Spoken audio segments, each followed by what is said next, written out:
ரஷ்யாவோட Su-57 போர் விமானத்தை இந்தியாவிலேயே தயாரிக்க போவதா ரஷ்யா முடிவெடுத்துள்ளதாக தகவல் கிடைக்கப்பெற்றிருக்கு. இது குறித்து கூடுதல் விவரங்களை வழங்குவதற்காக நமது டிஜிட்டல் பிரிவின் தலைவர் வெங்கட் இணைப்பில் இருக்கிறார். அதுக்கு முன்னாடி இது போன்ற முக்கிய தகவல்களை தமிழ் ஜனம் சேனலை நீங்க சப்ஸ்கிரைப் பண்ணாம பார்த்துட்டு இருக்கீங்கன்னா உடனே சப்ஸ்கிரைப் பண்ணிக்கோங்க. வணக்கம் வெங்கட், கூடுதல் விவரங்கள்.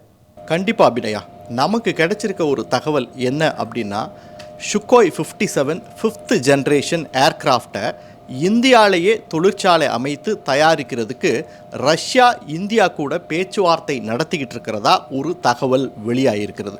நமக்கு தெரியும், ஏற்கனவே இந்தியா ஆம்கா அப்படிங்கிற ஒரு திட்டத்தின் கீழே உள்நாட்டிலேயே முழுக்க உள்நாட்டு தொழில்நுட்பத்தோட ஒரு 5ஆம் தலைமுறை போர் விமானத்தை தயாரிப்பதற்கான திட்டத்தை இந்தியா செயல்படுத்திக்கிட்டு இருக்கு. ஆனால் அந்த திட்டத்தை செய்து முடிக்க இன்னொரு 15 ஆண்டுகள் தேவைப்படும் அப்படிங்கிறனால அதுக்கு முன்னாடி ஒரு 4லேருந்து 5 ஸ்குவாட்ரன் விமானங்களை 5th ஜென்ரேஷன் விமானங்களை வெளிநாட்டிலேருந்து வாங்குறதற்கு மத்திய அமைச்சகம் முடிவு செய்திருக்கு. ஆனால் அது எந்த விமானத்தை வாங்குவது அப்படிங்கிற அந்த பரிசீலனை தான் இன்னமும் போய்கிட்டு இருக்கு. இந்த சூழ்நிலையில தான் ரஷ்யா ஏற்கனவே இந்தியா கூட ரொம்ப நெருங்கி வந்துள்ள சூழ்நிலையில் இப்போ சுக்கோய் 57 5ஆம் தலைமுறை விமானத்தை இந்தியாவிலேயே தொழிற்சாலை அமைத்து அதற்கு நிதியும் கொடுத்து இந்தியாவுக்கு தேவைப்பட்டால் அந்த தொழில்நுட்பத்தையும் வழங்க நாங்கள் தயாராக இருக்கோம் அப்படிங்கிற அளவுக்கு இறங்கி வந்து இந்தியாவோட பேச்சுவார்த்தை நடத்திக்கிட்டு இருக்கு. இதை இந்தியா எடுத்துக்கொள்வதற்கான வாய்ப்பு அதிகமாக இருக்குது அப்படின்னு ஆயுத வல்லுநர்கள் சொல்கிறாங்க. ஏன் அப்படின்னு பார்ப்போம்.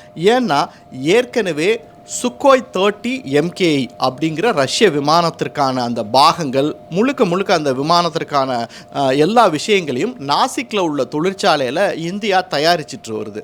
அப்போது ரஷ்யாவினுடைய அந்த அடுத்த கட்ட சுக்கோய் 57 தயாரிக்கிறதற்கான அந்த கட்டமைப்புகள் ஏற்கனவே இந்தியா கிட்ட இருக்கிறதுனால சுக்கோய் 57 தயாரிப்பதற்கான அந்த காஸ்ட் டைம்லைன், அதாவது அதிகப்படியான செலவு, நேர விரயம் இதெல்லாம் தவிர்க்கப்படும். அந்த கட்டமைப்பை வச்சு ரொம்ப ஈஸியாக சுக்கோய் 57 தயாரிப்பில் இந்தியா இறங்கிட முடியும். அதனால் ரஷ்யாவினுடைய அந்த ஆஃபரை இந்தியா ஏற்றுக்கொள்வதற்கான வாய்ப்பு அதிகம் அப்படின்னு ஆயுத வல்லுநர்கள் சொல்கிறாங்க. அது மட்டும் இல்லை, அமெரிக்காவினுடைய F-35 நாம் வாங்கணும் அப்படின்னு நினச்சோம் அப்படின்னா அவ்வளவு ஈஸியாக அமெரிக்கா தொழில்நுட்பத்தை இந்தியாவிற்கு வழங்காது. அது மட்டும் இல்லை, சுக்கோய் 57 கம்பேர் பண்ணி பார்க்கும் பொழுது F-35 விலை பல மடங்கு அதிகம். அதனால் இந்தியா அது பற்றி ரொம்ப கண்டிப்பாக யோசிக்கும் அப்படின்றாங்க. அப்படி ஒருவேளை ஏற்கனவே ட்ரம்ப்பு மோடியால் ஓரங்கட்டப்பட்ட நிலையில் இப்போ F-35 வேணாம், சுக்கோய் 57 வாங்கலாம் அப்படின்னு இந்தியா முடிவு பண்ணிருச்சுன்னா அது அமெரிக்காவுக்கும் ட்ரம்ப்புக்கும் இன்னொரு அவமானகரமான நிகழ்வாகவே பார்க்கப்படுகிறது.